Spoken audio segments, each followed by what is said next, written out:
ഹേ all welcome back. So ഇന്നത്തെ വീഡിയോയിൽ നമ്മൾ ഉണ്ടാക്കുന്നത് ജസ്റ്റ് 4 ഇൻഗ്രീഡിയൻസ് വെച്ചിട്ട് ഡ്രീം കേക്ക് ഇങ്ങനെ ഉണ്ടാക്കാമെന്ന്. ആസ് യു ക്യാൻ സീ നല്ല പെർഫെക്റ്റ് ആയിട്ട് ഇത് വന്നിട്ടുണ്ട്. ഇതിനാവശ്യമുള്ള 4 ഇൻഗ്രീഡിയൻസ് പറഞ്ഞാൽ ഫ്രഷ് ക്രീം, ഓറിയോ, 2 പാക്ക് പാൽ ആൻഡ് ഡയറി മിൽക്ക. ഇത് ഞാൻ എല്ലാം 2 യൂസ് ചെയ്യുന്നത് ബിക്കോസ് ഞാൻ 2 ഉണ്ടാക്കുന്നതുകൊണ്ടാണ്. ഫസ്റ്റ് നമ്മൾ ഓറിയോൻ്റെ ഒരു പാക്കറ്റ് എടുത്തിട്ട് അത് പൊട്ടിച്ചിട്ട് അതിൻ്റെ ബിസ്ക്കറ്റിൻ്റെ വൈറ്റും ആൻഡ് ക്രീം സൈഡും മാറ്റി വെക്കുക. സോ അതെന്തിനാണെന്ന് വെച്ചാൽ ഈ വൈറ്റ് ക്രീം ഉണ്ടാക്കാൻ വേണ്ടിയിട്ട് ഫ്രഷ് ക്രീം യൂസ് ചെയ്തിട്ട് നമ്മൾ അങ്ങനെ ഇതാക്കും. ഈ ഓറിയോസിൻ്റെ കുക്കി സൈഡ് എന്തിനാണ് എടുക്കുന്നത് വെച്ചാൽ നമ്മൾ അടിയിൽ കേക്ക് ബേക്ക് ചെയ്യുന്ന മാതിരി നമുക്ക് അടിയത്തെ ലെയറായി കിട്ടാൻ വേണ്ടിയിട്ടാണ്. അപ്പോൾ അത് നമ്മൾ ഏത് പാത്രമാണോ യൂസ് ചെയ്യുന്നത് നമ്മൾ ആ പാത്രത്തേക്ക് ഈ ബിസ്ക്കറ്റ്സ് വിച്ച് മീൻസ് ആ കുക്കീസ് നമ്മൾ പൊടിച്ചിട്ടിട്ട് നമ്മളതിൽ പാലൊഴിക്കുക. ലൈക്ക് നമുക്ക് എത്ര ആണോ ആവശ്യം വരിക അത്ര.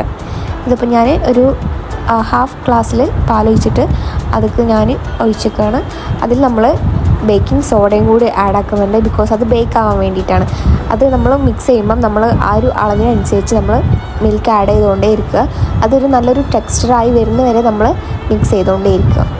ആഫ്റ്റർ ദാറ്റ് നമുക്ക് ഇപ്പോൾ ഇതിൽ കാണുന്ന ഈ ഒരു ടെക്സ്ചറായി കഴിഞ്ഞാൽ നമുക്കതിലേക്ക് ബേക്കിംഗ് സോഡ ഇട്ട് കൊടുക്കുക. എന്നിട്ട് നമ്മൾ ഒന്നും കൂടെ മിക്സ് ചെയ്യുകയാണ്. അപ്പോൾ ഇത്രയേ ഉള്ളൂ അടിയത്തെ ലെയർ എന്ന് പറഞ്ഞാൽ. പിന്നെ നമ്മൾ പ്രീഹീറ്റ് ചെയ്തിട്ട് നമ്മൾ ഓവനിൽ വെച്ചിട്ട് അതൊന്ന് ബേക്ക് ആവാൻ വേണ്ടി വരെ വെയിറ്റ് ചെയ്യാം.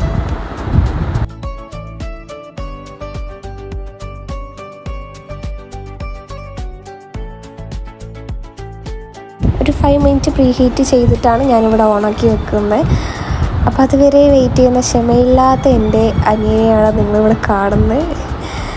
ആൻഡ് നമ്മൾ അടുത്ത ലെയറിലുള്ള പ്രിപ്പറേഷനാണ്. ഡയറി മിൽക്കും എടുത്തിട്ട് പിന്നെ ഫ്രഷ് ക്രീമും ആക്കിയിട്ട് നമ്മൾ ഡബിൾ ബോയിലിംഗ് ആണ് ചെയ്യുന്നത്.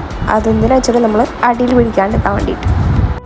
ഇതിൽ ഫ്രഷ് ക്രീമിൻ്റെ ഹാഫേ ഞാൻ എടുക്കുന്നുള്ളൂ, ബാക്കി ഹാഫ് ഞാൻ വൈറ്റ് ക്രീം യൂസ് ചെയ്യാൻ വേണ്ടിയിട്ടാണ്. കാരണം നമുക്ക് ഒരു ഫ്രഷ് ക്രീമിൽ തന്നെ 2 ലെയർ ഉണ്ടാക്കാൻ പറ്റുന്നതാണ്. അപ്പോൾ ഇത് നമ്മൾ ജെൻറ്റ്ലി മിക്സ് ചെയ്യുക, ലോ ഫ്ലെയിമിൽ തന്നെ വെക്കാൻ നോക്കുക, കാരണം അടി പിടിക്കാനുള്ള ചാൻസസും ഉണ്ടാവും. അങ്ങനെ ഒന്ന് മിക്സായി കഴിഞ്ഞാൽ ഈ ഒരു ടെക്സ്ചർ ആകുമ്പം ജസ്റ്റ് ഒന്ന് ഗ്യാസ് ഒന്ന് മാറ്റി വെച്ചിട്ട് നമ്മളൊന്ന് കൂളാവാൻ വേണ്ടി വെക്കുകയാണ്.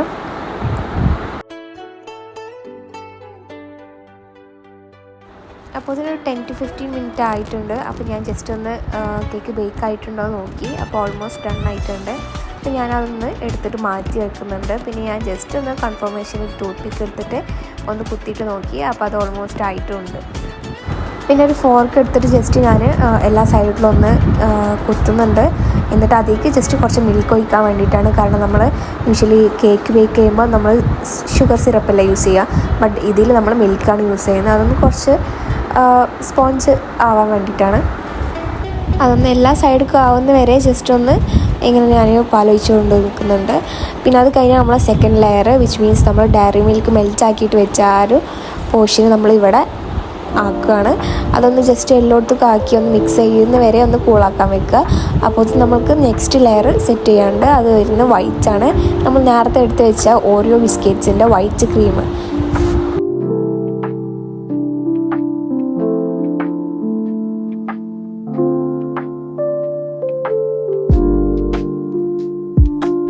സോ തേർഡ് ലെയർ ആയിട്ടുള്ള ഈ വൈറ്റ് ക്രീമിൻ്റെ സൈഡ് നമ്മൾ അത് ഡബിൾ ബോയിലിംഗ് ചെയ്യുകയാണ്. അത് വൈറ്റ് ക്രീമും അതേമാതിരി ഫ്രഷ് ക്രീമും നേരത്തെ നമ്മൾ ഡാർക്ക് ചോക്ലേറ്റിൽ യൂസ് ചെയ്ത വൈറ്റ് ക്രീമിൻ്റെ ഹാഫ് പോർഷൻസ് ഇതിലെടുത്തിട്ട് അതൊന്ന് ജെൻറ്റ്ലി മിക്സ് ചെയ്യുകയാണ്.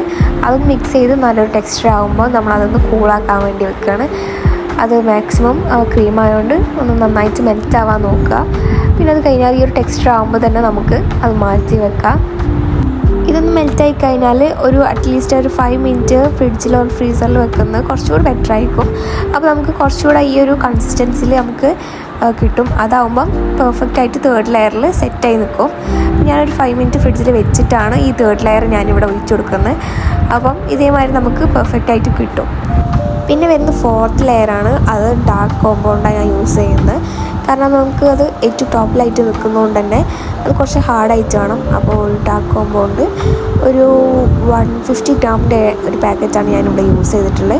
അപ്പോൾ അതൊന്ന് പീസസ് ആയിട്ട് ഡബിൾ ബോയിലിംഗ് ചെയ്യുന്നില്ല ബിക്കോസ് അത് നമുക്ക് പെട്ടെന്ന് മെൽറ്റ് ആവണമല്ലോ. അപ്പോൾ ഞാൻ അതിൽ യൂഷ്വലി എല്ലാവരും വെള്ളമാണ് ഒഴിക്കുക അല്ലെങ്കിൽ പാൽ, ബട്ട് ഞാനിവിടെ ഫ്രഷ് ക്രീമാണ് യൂസ് ചെയ്യുന്നത്. അതൊന്ന് ജെൻറ്റ്ലി മിക്സ് ചെയ്ത് എല്ലാം മെൽറ്റായി നല്ലൊരു കൺസിസ്റ്റൻസി ആവുന്ന വരെ വെയിറ്റ് ചെയ്യുക. അപ്പോൾ ഈ ഒരു കൺസിസ്റ്റൻസി ആയി വരും. കുറച്ച് ലൂസായിട്ടായിരിക്കും കാണുക. പിന്നെ അത് ജസ്റ്റ് ഒന്ന് കൂളായി വെക്കുമ്പോൾ തന്നെ കുറച്ചുകൂടി പെർഫെക്റ്റ് ആയിട്ട് കിട്ടും. പിന്നെ അത് ഞാനൊരു 4th ലെയർക്ക് ആഡ് ആക്കുന്നുണ്ട്. അത് ഞാനൊരു 5 മിനിറ്റ് ഫ്രിഡ്ജിൽ വെച്ചിട്ടുമുണ്ട്. അപ്പോൾ അതിങ്ങനെയാണ് വരുന്നത്. അത് കഴിഞ്ഞ് പിന്നെ 5th ലെയർ എന്ന് പറഞ്ഞാൽ നമ്മൾ ജസ്റ്റ് കൊക്കോ പൗഡർ അല്ലെങ്കിൽ അതില്ലാന്നുണ്ടെങ്കിൽ ബൂസ്റ്റോ നമ്മൾ എന്തെങ്കിലും ഒരു സാധനം നമ്മൾക്ക് ജസ്റ്റ് മേലെ ടോപ്പിൽ ഇട്ടാൽ മതി. അപ്പോൾ ഇത്രയേ ഉള്ളൂ ഇന്നത്തെ വീഡിയോ. അപ്പോൾ വീഡിയോ ഇഷ്ടമായിട്ടുണ്ടെങ്കിൽ ലൈക്ക് ചെയ്യുക, ഷെയർ ചെയ്യുക and to subscribe. Thank you for watching.